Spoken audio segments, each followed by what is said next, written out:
If you've ever wondered whether you're neurodivergent or just felt like you see the world a little differently, you're not alone. I was diagnosed autistic at 25, and suddenly, so many things I never had words for started to make sense. Here, I share the good, the bad, the ugly, and the beautiful parts of life through an autistic lens. My name is Elena Carroll, and if you're looking for answers, understanding, or just an autistic friend, you're in the right place.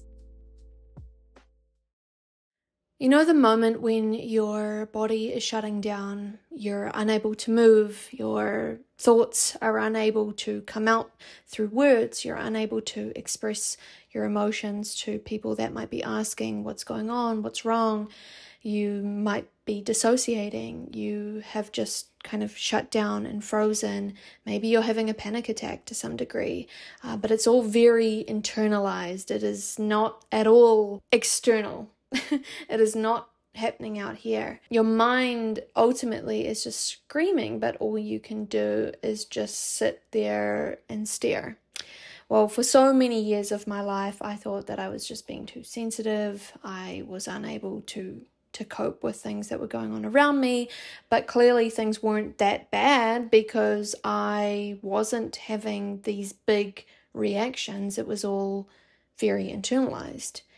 And through my own research and through my diagnosis of autism, I have realized that this is called an autistic shutdown, or the word that I love is implosion. Today, I want to talk to you guys about autistic implosions, what they are, why they happen, how they can be different from the typical meltdowns, and why it can actually be dangerous to hold it in, to have these implosions. But before we jump into today's video, I just want to remind you guys that if you are looking for a community, if you would love to talk to me, every single Thursday I am going to be hosting talks on the platform Sharewell for 1 hour every week. I'm going to be talking about a whole bunch of different topics and basically getting your guys' experiences. It's going to be this joint conversation where we can actually befriend each other, because this is one of the biggest things I think autistic people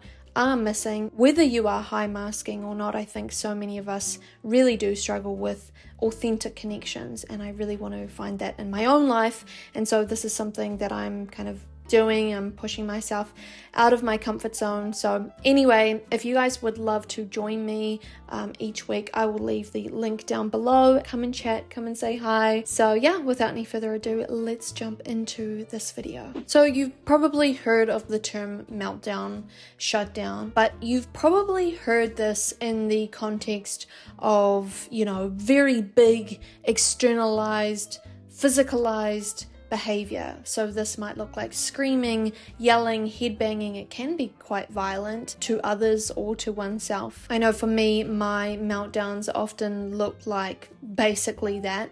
Screaming, a lot of crying. I found a lot of soothing through the screaming because my vocal cords, the vibration of my vocal cords was really soothing to me. Definitely when I was a lot younger, it was throwing and smashing things. And when I talk about these meltdowns and these externalized meltdowns, I am definitely referring to when I was in my safe space, and that was when I was at home. But how that looked at any other place, school, in the public, whatever, it was very, very different, and it was all internalized, and I didn't know how to kind of get out these emotions in the same way that I did in my safe space at home. I think for a lot of parents, particularly parents of those children who have not been diagnosed with autism, but they do have autism, they have gone undiagnosed, this type of externalized meltdown can be seen as poor behavior and throwing a tantrum, and ultimately the child is reprimanded. I mean, I was definitely no different.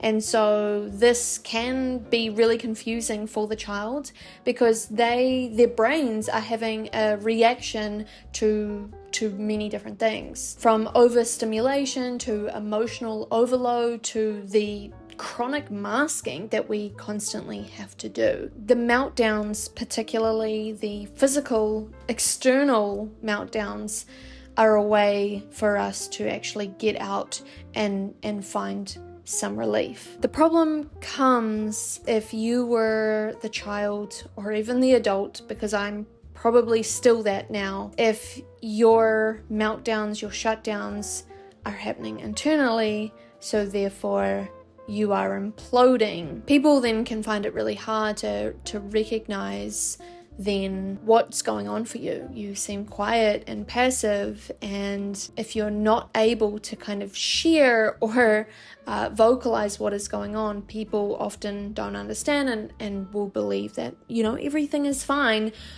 when your body feels like pure hell. So unlike meltdowns where it's very big and screaming and yelling and crying, stimming outwardly, implosions don't look like that. It can be a lot harder to kind of recognize. We freeze, we shut down, we dissociate, and we might even smile through it. I know a lot of us high maskers who definitely don't recognize or understand what's going on with us definitely might smile through it to tell ourselves, like, no, it's fine, we're okay, we're doing okay. So what does an implosion feel like? This might be cognitive fog, an inability to speak. This might be selective mutism or speech loss, physical stillness or collapse, numbness or dissociation, going offline or mentally checking out. This is my one. Overall, I think it's just a really terrible, heavy, and unsafe feeling for you to exist in. Your body feels incredibly unsafe to exist in, and I hate that. That's such an awful space to be in. I touched on this before, but I want to come back to it. What actually triggers the shutdown, the implosion? I think the first thing that comes to mind here is chronic masking, and this is the biggest one for me was school. When I was a child and I had to go to school, I had to put on that mask for 8 hours a day and just get through it as best I could, really, really struggling. Definitely having a lot of implosions happening throughout my school day with the uncertainties, the everyday uncertainties that no doubt come with school.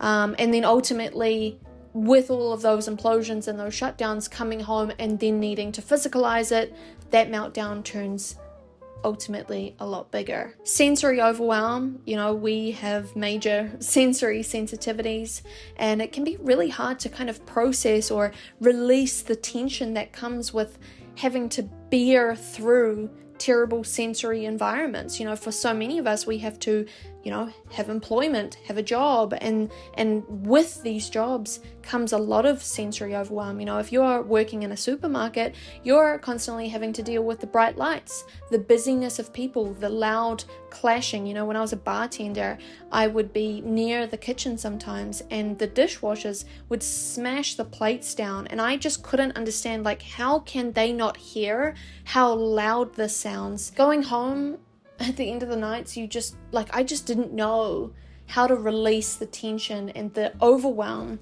And I still don't really know how to kind of do that. Social fatigue or rejection sensitive dysphoria spiral can definitely bring on implosions. Emotional invalidation or conflict. I think conflict can be a very, very big one, particularly for those of us who do struggle to kind of read social cues and understand, the nuances of conversations and where there might be upset between people. Finally, I think it's just about the loss of control and predictability, and living in a world where there's no certainty. There's a lot of fear that we go through on the daily. Just to give you guys an example of, as I said, what type of child I was at school, I struggled a lot. Particularly my first days of school were some of the most stressful points in my life as a child, because with every school year came a whole bunch of uncertainty, unpredictability. I was having to look more mature than I was the older I got. It suddenly wasn't acceptable for mum or dad to come into the school with me and help me get sorted, finding my classes, finding where I needed to be, helping me navigate the school process, the school environment. Those days from 5 years of age until the age of 18, I struggled hugely. And I wasn't in a space, I definitely was not the type of person to vocalize my struggle. And so where did that go? It went internally. And my nervous system was continuously shot to bits, probably having mild panic attacks, never really connecting to the environment that I was in. Therefore, my studies were, taking a bit of a back burner because I'm just trying to feel safe in the environment I'm in. It hasn't even occurred to me that I'm meant to be at this environment to learn and to build a future and to build friendships. All of those came secondary to just wanting to feel safe. In some ways, I do feel that if my behavior was a little bit more externalized, my stress was a little bit more externalized, then maybe I would have gotten more help. Maybe I would have, just received a bit more assistance and understanding as to why I was struggling so much. But at the same time, it was the survival mechanism that I chose. It was to push it away, push it down, deal with it on my own, and get through this time as best I could because I just needed to appear normal. So why do so many of us automatically and subconsciously go to implosion shutdowns versus very externalized shutdowns? The first thing that comes to mind is the social conditioning that comes particularly for women. We are meant to get on with it, be good, well-behaved girls. High masking is definitely something that is encouraged, maybe within families, within schools. We see that we might be able to get further with connections, with life, with grades, with success if we dull down our autism traits. And so in the process of dulling down those traits, we do have those implosions. Of course, this does not just apply to women, but I think the societal expectation is definitely that women have to get on with it. But a human experience is definitely the fear of judgment or conflict, invalidation. We are so afraid of what might come if we externalize our stress that we bury it and push it down. If you're someone who was like me and went to a Catholic school, the emphasis at Catholic schools was always, do to others what you would like done to you. And so that meant always looking out for the other person, always putting other people first. And so with overwhelm, that basically meant push it down, push it inward to avoid upsetting other people. Perhaps for so many of us, our family members, our friends, the adults that were meant to be taking care of us, whether at school, home, after school care, whatever environment, maybe they have invalidated our experiences, our reactions, our behaviors, and we've been told we're too much. We're too much for people. That then creates this fear of abandonment, that we are too much, that we will never be accepted by society. That creates a lot of fear. Again, so we push it down. I think this one definitely applies to me, and that is rejection sensitivity. More specifically, rejection sensitive dysphoria is a very common experience for neurodivergent people. The fear of rejection and the rejection that comes feels so deeply unsafe and so unbearable to sit with that it's often easier just to bury your pain, bury your overwhelm, than it is to know that someone has rejected us. So why does all of this need to be talked about? I mean, I'm sure you can definitely pick up from what I am saying, but what is the importance of this? Well, for the average person, they certainly they haven't been taught to actually recognize implosions, internal shutdowns as being a form of distress. They don't really know the signs, and it can be very hard to pick up the signs because we have become so good at being social chameleons. I would have so loved if a teacher could have recognized that, maybe I'm not partaking as much in the class, and could there be a reason for that? Maybe she's not just shy, maybe there's something more, and maybe just a simple question of, I see you, are you okay? I noticed, you're a lot more quieter. you're not talking to people, what's going on. You know, I would have so loved that. And I think that is such an important thing, because you have to be loud in this world in order to be recognized, in order to get ahead. That's what I've learned. The louder you are, the more you get heard. And that's what has become such a big thing with social media, is these keyboard warriors. They feel that they can say and do anything because we are almost rewarded for this brutality, this honesty. I don't know what I'm trying to say here, but basically what I've learned is the quieter you are, the more you're often missed. I think this topic is also very relevant for people that have been diagnosed later in life, and they have kind of mislabeled these implosions, these shutdowns, as just being too sensitive and not being able to get on with it and da-da-da-da-da. And I basically want to remind you that that isn't the case, and that your self-esteem shouldn't be taking the brunt of this sensory overwhelm, this inability for your brain to regulate itself. You are doing the best that you possibly can, and I just want to remind you of that. I'm trying to ultimately reduce the self-blame, like, why can't I be like others? Well, the reason that you can't be like others is because your brain is not like anyone else's brain. I mean, it might be like my brain, but there are so many people who don't understand and don't recognize just how overwhelming this world can be. I think the dangers that come through the implosions, as I stated earlier, that your nervous system is consistently on edge. And how are you actually able to ever relax if you're always on edge, if you're always in adrenaline mode, fight or flight? How are you ever able to enjoy life if you're always ready, if you're always tense, if you're always just at the drop of a hat ready to react to something? This is the importance of understanding what is going on in your brain and being able to talk to your brain as it's happening. So when you are having those implosions, and this is something that I am definitely trying to do a lot more of, is when I am having that experience and I'm noticing, I'm trying to get better at noticing the internal signs, and that might be a tightness in my chest, or my stomach is really painful. I just try and have quiet words to myself. Reparenting myself, befriending myself is the best thing that I've ever done, because it makes me feel like there's two of us there.